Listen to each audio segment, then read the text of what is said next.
Hello everyone, आप सबका वांगशान bubble में फिर से एक बार बहुत बहुत बहुत स्वागत है। चलिए असासिन्स ब्रदर के पार्ट 7 को शुरू करते हैं। अब तक हमने देखा था सेन और वो घर आ चुके थे, दोनों सो गए थे। अब अगली सुबह ईबो उठ गया जब उसके चेहरे पर सुबह की हल्की सुनहरी रोशनी पड़ी। आंखें मलते हुए वो बेड से नीचे उतरा, खिड़की के पास गया, पर्दे खोले। उसके नए घर में एक नई सुबह, एक शांतिपूर्ण पूरी नींद के बाद अगला दिन। यहाँ पर कुछ ज़्यादा ही रोशनी है, ये वो सोचने लगा। अब वो बेडरूम से बाहर आया और यौन करते हुए सोचने लगा, सेन कहाँ गया। उसने हर तरफ देखा पर सेन नहीं मिला, तो वो सोचने लगा, वो हमेशा गायब क्यों हो जाता है जब भी मैं सुबह में उठता हूँ। ईबो ने चेहरे पर पाउट बनाया, सोचने लगा, क्या वक्त हो रहा है, मुझे पहले बाथरूम जाना चाहिए। उसी आधी नींद की हालत में ईबो बाथरूम की तरफ चल दिया। जैसे ही दरवाज़ा खुला, उसे सियन बाथरूम के अंदर ही मिल गया, जो अभी अभी अपना नहाना ख़त्म कर चुका था और अभी अपनी परफेक्ट बॉडी वाइप कर रहा था। ईबो सियन की पीठ की तरफ देख रहा था, क्योंकि सियन दूसरी तरफ मुँह करके अपना काम कर रहा था और ईबो की नींद अब पूरी तरह से गायब हो चुकी थी। सियन मुड़ा और ईबो सांस लेना भूल गया। उसकी आंखें सियन के सर से लेकर पांव तक गई और फिर वो बहुत ज़ोर से चिल्लाया, दरवाज़ा बंद किया और कहने लगा, I am sorry sorry sorry, माफ़ कर दो। ईबो लगातार एक ही जाप कर रहा था। सियन ने पीछे मुड़कर देखा भी जब उसने ईबो की बात सुनी, पर ईबो का चेहरा नहीं देख पाया, ना ही उसका रिएक्शन। ईबो हॉल में आ गया। वैसे ये सारे रूम एक दूसरे से कनेक्टेड ही थे। चेयर पर बैठ गया और सोचने लगा, सेन तो अब मुझे मार ही डालेगा, वो अभी बहुत गुस्सा होगा। मैंने ये सब सोचा क्यों नहीं, और उसने भी दरवाज़ा क्यों नहीं बंद किया था। ईबो, क्या सोच रहे हो? क्या तुम्हारे सॉरी कहने से सेन तुम्हें छोड़ देगा? आज तो वो मुझे पक्का मार डालेगा। मैंने आज अपनी लाइन क्रॉस कर दी है। वो अपना चेहरा छुपा के बैठा था, पर इससे भी उसकी हालत बहुत बदतर हो रही थी। जैसे ही वो आंखें बंद करता, सेन का पूरा सीन उसके सामने आता। वो पूरी तरह से ब्लश भी कर रहा था, सोच रहा था, मैं ये सब क्या सोच रहा हूँ। मुझे तो पहले अपनी ज़िंदगी के बारे में सोचना चाहिए, अपनी जान बचानी चाहिए। तभी उसे बाथरूम का दरवाज़ा बंद करने की आवाज़ सुनाई दी। सेन बाहर आ चुका था और हमेशा की तरह उसका चेहरा सख्त था। कि वो सोच रहा था, क्या वो गुस्सा होगा, वो क्या कहेगा, या फिर बस उसके लुक से ही मुझे मार डालेगा। वो ने तुरंत अपनी गर्दन झुकाई और कहने लगा, मेरा मतलब ये नहीं था, मुझे माफ़ कर दो। माफ़ी मांगने की ज़रूरत नहीं है, ये मेरी ही गलती थी। मैं भूल गया था कि घर में और भी कोई है, इसीलिए मैंने दरवाज़ा बंद नहीं किया था। सेन ने बड़े सिंपल से तरीके से कहा और फिर बालकनी में चला गया अपना टॉवल हैंग करने के लिए, साथ में एक और चीज़ भी। हाँ, ईबो के पैर तो जैसे फर्श पर चिपक गए थे। वहाँ पर खड़ा खड़ा वो बिल्कुल बेवकूफ़ लग रहा था। मतलब ईबो को तो ऐसा लग रहा था कि वो बिल्कुल बेवकूफ़ है। कितना सिंपल और कोल्ड रिप्लाई। वो तो अपनी जगह पर फ्रीज़ हुए यही सोचे जा रहा था। वाह, वो इस बारे में भूल गया है। तभी पीछे से सियन की आवाज़ आई, तुम वहीं पर क्यों खड़े हो? मुझे लगा तुम्हें बाथरूम जाना है। मैंने तुम्हारा टूथब्रश अंदर रख दिया है, जाओ फ्रेश हो जाओ। ये सब बात करते हुए सियन बालकनी से वापस भी आया। उसने फ्रिज का दरवाज़ा भी खोला। आखिरकार जब भी वो बाथरूम के अंदर आया, सियन सोचने लगा, क्या प्रॉब्लम है इसके साथ, उसने ऐसा क्यों रिएक्ट किया। हम दोनों लड़के हैं, तो उसे प्रॉब्लम क्या हो रही है, या फिर मैं एक मर्द की तरह नहीं दिखता। सेन की झुकी हुई नज़रें अपने किसी स्पेशल पार्ट पर गई। फिर उसने ये सारे ख्याल हटा दिए और ब्रेकफास्ट पर फोकस किया। टोस्ट और कॉफ़ी, सिंपल सा ब्रेकफास्ट। दूसरी तरफ ईबो, उसका हाल तो बेहाल हो चुका था। शायद से अब वो कभी सेन से नज़रें नहीं मिला पाएगा। अब चाहे से ने कोई भी कपड़े पहने हो, ईवो की नज़र तो आज के फर्स्ट सीन को ही याद करेगी। उसके गीले बाल, perfectly carved abs, tight muscles. Sen तो उसे सरप्राइज करने में कभी फेल नहीं होता। वो बस कुछ पल से ही साथ थे, पर सेन के शार्प और फास्ट एक्शन ईवो को चौंकने पर मजबूर करते थे। ईवो ने पहले कभी कोई ऐसा बंदा नहीं देखा था। हाँ, वो स्कैरी था, पर ईवो को फिर भी उसके साथ बहुत अच्छा लगता था। उसे वो एक अच्छा बंदा लगता था, साफ दिल वाला। और उसके एक्सप्रेशन, वो कोल्ड एक्सप्रेशन तो उसे और भी हैंडसम बनाते हैं। क्या तुम्हें बुखार है? सेन ने ईवो की तरफ देखते हुए पूछा। नहीं, ईवो जोर से चिल्लाया, साथ ही पूरा ब्रेड अपने मुंह में ठूस लिया। ब्रेकफास्ट के बाद सेन फिर से बालकनी में गया और एक नंबर डायल किया। अब सेन फ़ोन पर बात करने लगा। हेलो मैक्स, दूसरी तरफ से आवाज़ आई। हाँ सेन, क्या बात है? सेन ने कहा, क्या तुम्हारी प्रेसिडेंट से बात हुई?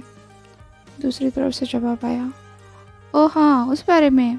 हाँ, उन्होंने मुझे हिंट दिया था तुम एक लड़के को लेकर आए हो, राइट? हाँ, क्या हम तुम्हारे चैम्बर में आज मिल सकते हैं? मैं अभी उसे कंपनी में नहीं ले जाना चाहता। दूसरी तरफ से जवाब आया, हाँ कोई प्रॉब्लम नहीं है, आ जाओ, मैं अरेंज कर लूँगा। वैसे भी आज तुम्हारी छुट्टी है ना? सेन ने जवाब दिया, हाँ, मैं कल से ऑफिस ज्वाइन कर रहा हूँ। ठीक है फिर, जल्द मिलते हैं। सेन ने वापस से मोबाइल अपने पॉकेट में रख दिया। मैक्स, जो एक डॉक्टर था, वो भी सेन की कंपनी में सेन के साथ ही काम करता था। वो भी कोई दूध का धुला नहीं था। उसे कंपनी के डर्टी बिजनेस और कंपनी के वर्कर्स के हेल्थ इश्यूज सॉल्व करने होते थे, क्योंकि जिस तरह के इंजरीज उन्हें होते थे वो किसी आम डॉक्टर को नहीं दिखा सकते थे। उन्हें हमेशा ही बैंडेजेस की या फिर ट्रीटमेंट की ज़रूरत होती थी, और एक डॉक्टर होने के नाते मैक्स किसी भी ड्रग को हैंडल कर सकता था, चाहे अच्छा हो या बुरा। साथ ही वो डेथ सर्टिफिकेट भी बना सकता था, डेथ का असली रीज़न छुपाकर। वैसे उसका काम यही था, उनके द्वारा मर्डर किए गए लोगों का डेथ नेचुरल दिखाना। साथ ही उसका एक और काम था, वर्कर्स को एनाटॉमी और बाकी की चीज़ें सिखाना। ऐसा लगता था कि वो कंपनी के लिए एक पैसिव वर्कर है, मतलब पीछे रहकर काम करने वाला। पर ऐसा नहीं था। मैक्स के पास भी किलिंग के अपने तरीके थे। उसकी पोजीशन कंपनी में बहुत इम्पोर्टेंट थी। उसके लिए एक अलग से रूम और लैब भी दिया गया था, और बाहरी दुनिया को दिखाने के लिए उसके लिए एक डिस्पेंसरी भी खोल कर रख दी गई थी। हम लोगों के लिए वो एक खुश मिजाज और बहुत अच्छा डॉक्टर था। सेन अपनी बात ख़त्म करके वापस से टेबल पर आ गया। उसने ईवो को देखा, जिसने अभी तक अपना खाना ख़त्म नहीं किया था। अभी वो एप्पल के साथ कैच खेल रहा था। कुछ सेकंड के अंतराल में सेन ने अपने पास पड़ा किचन नाइफ उठाया और ईवो की तरफ फेंका। वो नाइफ एप्पल ईवो के हाथ में आने से पहले ही उसमें स्टैब कर गया। चिल्लाकर ईवो ने अपने हाथ पीछे खींच लिए और तुरंत सेन की तरफ देखा। सामने का नज़ारा बहुत ही बुरा था। सेन ईवो को घूर कर देख रहा था। ईवो ने गल्प किया, समझ नहीं पाया कि उसे आगे क्या बोलना चाहिए। वैसे भी वो एक बच्चा था, ऐसे एप्पल को फ्लिप करना उसके लिए ज़्यादा बड़ी बात नहीं थी, खासकर तब जब उसने अपना फ्रीडम पाया था। पर पता नहीं इससे सेन को इतनी प्रॉब्लम क्यों थी। सेन ने बड़े ही गुस्से में कहा, ये मेरी पहली और आखिरी चेतावनी है। सेन की आवाज़ ईवो के नस नस में इको कर गई। सेन कह रहा था, मुझे फूड वेस्ट करना बिल्कुल भी पसंद नहीं है, ना ही उसके साथ खेलना। अगली बार ये बिल्कुल बर्दाश्त नहीं किया जाएगा। ये नाइफ अगली बार तुम्हारे ऊपर आ सकता है अगर मुझे दोबारा तुम ऐसा करते हुए दिखाई दिए तो, सेन ने कहा, और उस रूम से बिल्कुल तूफान की तरह चला गया। ईवो ने चुपचाप अपना बचा हुआ खाना जल्दी जल्दी ख़त्म किया। उसका दिल अभी भी बड़ी तेज़ी से धड़क रहा था। नज़रें बार बार उसे एप्पल की तरफ जा रही थी, जिसके अंदर अभी भी वो नाइफ फंसा हुआ था। वो सोचने लगा, सेन ने इसे कितनी दूर से फेंका था, फिर भी वो कितनी परफेक्टली इसमें जाकर घुस गया है। वो तो तब हवा में था।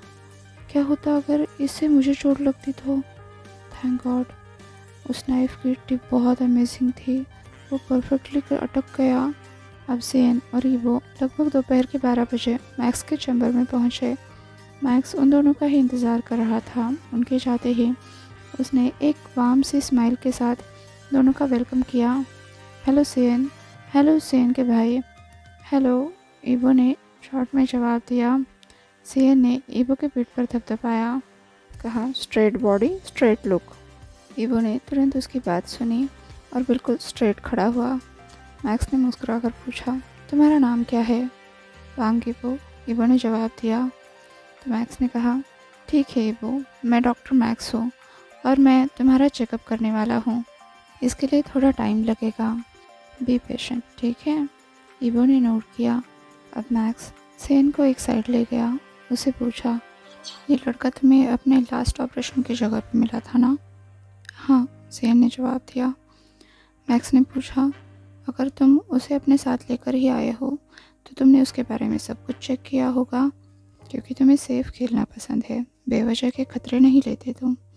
ज़ेन ने नोट किया और कहा, हाँ, मैं उसके बारे में सब कुछ जानता हूँ। जैसे कि मैं उसे टेस्ट करने जा रहा हूँ तो तुम्हें मुझे उसके बारे में सब कुछ सच बताना होगा। वो कहाँ से आया है और किस तरह की ज़िंदगी जीता था, क्या वो वहाँ पर? ज़ेन ने नोट किया और हर सवाल का सही जवाब दिया। कहते हैं ना, डॉक्टर से कुछ छुपाना नहीं चाहिए, पर ऐसा नहीं कि ज़ेन ने सब कुछ बताया। क्यों? ज़ेन खुद भी नहीं जानता था। बाकियों की तरह मैक्स ने भी यही सोचा कि ज़ेन ने ईवो को जानकर ही उसे अपने साथ लिया है, पर सच तो ये है कि ज़ेन ने ईवो के बारे में बस कल ही जाना था, वो भी खुद ईवो से, और उसकी कहानी सुनकर उस पर भरोसा कर लिया, कुछ क्रॉस चेक भी नहीं किया। ये सेफ प्ले तो नहीं होता जिसके लिए ज़ेन जाना चाहता था। वो ईवो पर भरोसा कर रहा था और ये बात ज़ेन ने किसी को भी पता नहीं चलने दी थी। अब मैक्स उन्हें एक और रूम में ले गया। वहाँ पर एक बेड था और कुछ मेडिकल इक्विपमेंट। उसने ईवो से कहा, ईवो, यहाँ पर लेट जाओ और साथ में अपना शर्ट भी उतार देना। उसके बाद मैक्स ने स्टेथोस्कोप लिया। ईवो के लिए ये थोड़ा सा ऑकवर्ड हो रहा था। उसने ज़ेन की तरफ देखा, फिर जैसा उसे कहा गया था वो बेड पर लेट गया। ये बेड सॉफ्ट नहीं था और इस तरह से ज़ेन के सामने बेड पर लेटना उसे बड़ा नर्वस किया जा रहा था। मैक्स ईवो के चेस्ट पर स्टेथोस्कोप प्रेस करके चेक करने लगा और इधर ईवो के ख्याली पुलाव शुरू हो गए। क्या ये मेरा दिल निकाल लेगा और उसे बेच देगा? ओह नो, मेरी किडनी! क्या ये कोई सुई तो इस्तेमाल नहीं कर रहा? सही है। जब मैक्स ने ईवो का ब्लड निकालना चाहा सैंपल के लिए तो ईवो ज़ोर से रो दिया, नहीं नहीं नहीं नहीं नहीं, सुई नहीं प्लीज़। ईवो बच्चों की तरह हाथ पैर मारने लगा। मैक्स ने कहा, शांत हो जाओ बच्चे, इसके लिए बस 1 मिनट लगेगा। पर ईवो लगातार रोए ही जा रहा था। मैक्स ने साय किया, सोचने लगा, ये कोई बच्चा नहीं है, फिर भी इंजेक्शन से इतना डर रहा है। अब उसने ज़ेन को बुलाया। ज़ेन जो बालकनी में सिगरेट पी रहा था, उसने मैक्स की आवाज़ सुनकर वापस आते हुए कहा, तुमसे एक बच्चा भी नहीं संभला जाता। तो मैक्स ने कहा, क्यों नहीं डूड, तुम भी जानते हो कि मैं कितना कैपेबल हूँ, पर ये कोई आम बच्चा नहीं है, ये ज़ेन का भाई है और मुझे अपने सर की परवाह है, ठीक है? चलो अब इसे पकड़ लो और मुझे अपना काम करने दो। इसके बाद ज़ेन कहते हुए ईवो के पास आया। ज़ेन! ईवो चिल्लाया। तो ज़ेन ने कहा, ठीक से बैठो, तुम्हें दर्द नहीं होगा, ये बस एक छोटी सी सुई है, पलक झपकते ही सब कुछ खत्म हो जाएगा। ईवो ने कहा, क्या मुझे सच में ये करना होगा? अब ज़ेन दूसरी तरफ देख के मन ही मन सोचने लगा, ऑफ कोर्स हमें टूटी गुड़िया की ज़रूरत तो नहीं है। पर उसने आगे से कुछ भी नहीं कहा। ईवो ने ज़ेन का हाथ पकड़ लिया और बोला, मैं नहीं करना चाहता। उसका चेहरा ऐसा बन गया था जैसे वो अब भी रो देगा। ज़ेन ने मैक्स की तरफ देखकर नोट किया और मैक्स ने भी वापस से नोट करके जवाब दिया। अब ज़ेन ने ईवो का हाथ पकड़ लिया और कहा, मेरी तरफ देखो, शांत हो जाओ, ठीक है। तभी मैक्स ने सेन की तरफ देखकर कहा, हो गया। हाँ, दोनों एक साथ बोले। मैक्स ने उसे सिरिंज दिखाई जिसमें ईवो का ब्लड था। ईवो चौंक कर सोचने लगा, इसने कब किया। जब मैक्स का पूरा डाटा कलेक्शन हो गया तब तक दोपहर बीत चुकी थी। ईवो वॉशरूम चला गया और मैक्स और सेन बातें करने लगे। मैक्स ने सेन को चिढ़ाते हुए कहा, मैंने सुना तुमने उस लड़की से शादी करने से मना कर दिया और उसकी जगह ईवो को लाकर रख दिया। सेन ने कहा, बातें बहुत जल्दी फैल जाती है, पर मैं बस अपने मन की करना चाहता हूँ। मैं किसी के साथ शादी नहीं करना चाहता। हाँ, मैं ये मानता हूँ कि औरतें सारी परेशानियों की जड़ होती है, इसलिए मैं अपनी गुड इमेज बनाने के लिए किसी को अपने साथ रखना चाहता था, वाइफ के अलावा। इसलिए मैंने भाई को चुना। बस इतनी सी बात है। मैक्स ने कहा, बस इतनी सी सेन। मैंने तो सुना तुम्हें लड़कियाँ पसंद नहीं हैं। सेन ने कहा, ऑफ कोर्स, अगर मैंने शादी की एक लड़की से तो मुझे हस्बैंड की तरह एक्ट करना पड़ेगा। वो हमेशा मेरे बिजनेस में टांग अड़ाती रहेगी, शक करती रहेगी, जेलस होगी और दिन भर मेरा दिमाग खाएगी। इतना ही नहीं, दिन भर गॉसिप करती रहेगी, जब चाहे तब रो देगी, पैसे मांगेगी, नेबर्स के साथ कनेक्शन बनाएगी और बाद में बच्चा चाहेगी। सेन रुक गया तो मैक्स ज़ोर से हंसते हुए बोला, मुझे लगता है तुमने औरतों के बारे में बहुत कुछ जान लिया है और तुम बिल्कुल के साउंड कर रहे हो। सेन ने कहा, मैं कोई के नहीं हूँ, ठीक है। मैक्स ने कहा, ठीक है, कम ऑन। ऐसे भी यहाँ पर बहुत सारे लोग हैं जो तुम्हारे पीछे पागल हैं। सेन ने मैक्स को घूर कर देखा और कहा, मैं कुछ नहीं सुनना चाहता, कम से कम तुमसे तो नहीं। तो मैक्स ने श्रग करते हुए कहा, ठीक है, पर तुम बड़ी इंटरेस्टिंग चीज़ पाल रहे हो। अगर तुम गे नहीं हो तो तुम्हें बड़ा कंट्रोल करना पड़ेगा ब्रो। सेन चिल्लाया, चुप भी करो, उसके पास ऐसा क्या है। तो मैक्स ने कहा, तुम चिल्ला क्यों रहे हो बड़ी, तुम्हारा बहू अगले रूम में है, हो सकता है वो ये सुनकर सैड हो जाए। मैक्स हंसने लगा तो सेन ने कहा, सैड, वो क्यों। सेन अभी भी अपना गुस्सा कंट्रोल करने की कोशिश कर रहा था। उसने कहा, सॉरी, मैं बातों में बहक गया। उसने गहरी सांस ली और कहा, ऐसा लगता है तुम्हें वो बड़ा पसंद आ गया है, चाहो तो उसे रख लो। मैक्स ने हंसते हुए कहा, नहीं नहीं सेन, मुझे लगता है उसकी तुम्हें ज़्यादा ज़रूरत है और वैसे भी उसे तुम पसंद हो, तुम पर भरोसा करता है, फिर वो मेरे पास क्यों आएगा। सेन ने कहा, क्या ये मैटर करता है कि वो क्या चाहता है। अब मैक्स ने सेन की तरफ झुकते हुए कहा, तुम सब कुछ अच्छे से जानते हो सेन, है ना। मैक्स ने सेन को एक सॉफ्ट सी स्माइल की और फिर स्ट्रेट खड़ा होता हुआ बोला, मुझे लगता है उसके डिज़ायर्स काफ़ी पावरफुल है सेन, उसने तुम्हें बदल कर रख दिया है। मैं एक डॉक्टर हूँ और मैं बहुत कुछ देख रहा हूँ। उसका अच्छे से केयर करना, हो सकता है जैसे आज उसे तुम्हारी ज़रूरत है, कल तुम्हें उसकी ज़रूरत होगी। अब तक सेन का दिमाग भी शांत हो गया था। उसने सीधा मैक्स की आंखों में देखते हुए कहा, मेरे लिए सेक्सुअलिटी मैटर नहीं करती, बस ये मैटर करता है कि वो इंसान कैसा है। और मैं किसी लड़की को इसलिए प्रेफर नहीं करता क्योंकि मुझे उनके नाक घुसाने की आदत पसंद नहीं है। इसी तरह से मुझे इस बात से भी फ़र्क नहीं पड़ता कि वो की पिछली लाइफ कैसी थी, उसकी सेक्सुअलिटी क्या है। मैंने जब उसे देखा तो बस वो थोड़ा सा अलग लगा। अब वो क्या था ये तुम्हें मैं अभी तो एक्सप्लेन नहीं कर सकता, पर इस चीज़ को तुम प्यार तो नहीं कह सकते और ना ही मैं किसी में प्यार की तलाश कर रहा हूँ। उसे एक सहारा चाहिए था और मैं उसे दूर नहीं कर पाया। मैं अब कोई इंसान नहीं रहा, इसलिए मैं प्यार भी डिज़र्व नहीं करता, पर वो डिज़र्व करता है। उसकी सोल मैटर करती है। मैक्स ने सेन के शोल्डर पर थपथपाया और कहा, तुम बहुत अच्छे इंसान हो सेन, तुम्हें खुद भी नहीं पता। उसने नोट किया और फिर सेन से आंखें फेर ली। मैक्स ने कहा, ठीक है, अब मुझे ये बताओ, तुमने उसके बारे में कोई अनयूजुअल थिंग देखी। उसका टोन बिल्कुल चेंज हो गया था, जैसे एक प्रॉपर डॉक्टर का होता है। सेयन ने कहा, ऐसा कुछ भी नहीं था। तो मैक्स ने कहा, सोच लो, मुझे उसकी ज़रूरत होगी। सेयन ने कहा, नहीं, उसके बारे में कुछ भी स्ट्रेंज नहीं था, बस वो जहाँ से आया है वहाँ के लोगों से, उस जगह से डरता है। मैक्स ने कहा, ठीक है, समझ सकता हूँ, हो सकता है वो किसी ट्रॉमा से गुज़र रहा हो। इसके बारे में मैं बाद में चेक करूँगा।